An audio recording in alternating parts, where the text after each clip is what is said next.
And this step of making your independent movie without a studio, it goes with the last 2 to 3 videos that I posted about making your schedule, your shooting schedule. The final determining important factor of your shooting schedule is which scenes are day and night and which scenes are interior and exterior. That's 4 things that you have to worry about, which will greatly impact how you schedule your scenes for the day or night. So the first thing you want to do based on the locations that you'll be shooting at is figure out which scenes are at night and that location, and figure out if you can shoot those night scenes during the day.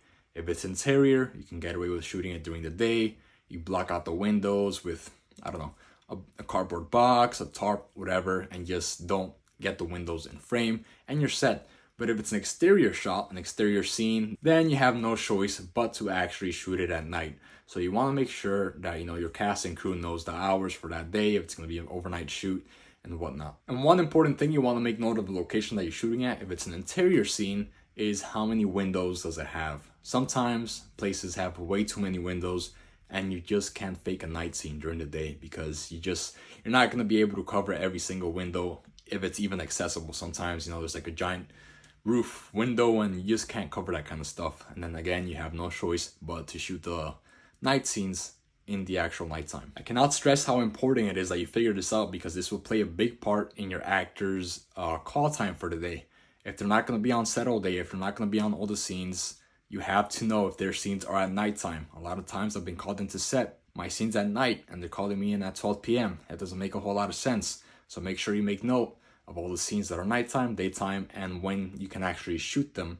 If you can get away with making day for night, blah, blah, blah. So that then later in the other steps, you can make sure that your actor's call time is accurate. Or maybe there's a scene or a shot with a character that's entering or leaving a location. Again, you want to make sure if it's a daytime scene, you have to shoot it during the day because you can actually see the character coming in and out and you can see the outside world. And that is daytime, and the same thing goes for nighttime. You want to make sure you schedule at least that portion of the scene for whatever time of day it actually takes place. So maybe let's say a character walks into a scene, right? And then the rest of the scene is interior. Yeah, you could shoot that during the day and make it look like night. But then you have to shoot that beginning part of the scene in the actual nighttime. So maybe let's say, for example, that scene takes 3 hours to shoot. So maybe, let's say nighttime is at 8 p.m. You can start shooting at 6 p.m. And then for those 2 hours, you shoot all the interior stuff. That's fake nighttime. And then the final hour, you shoot that one shot when it's actually nighttime of them coming in or leaving the place. Once you have all those things down, then you could turn that precision schedule that we already discussed into an even more precise schedule. Now you could have the exact order of the scenes that you're going to shoot for that day. Planning is everything.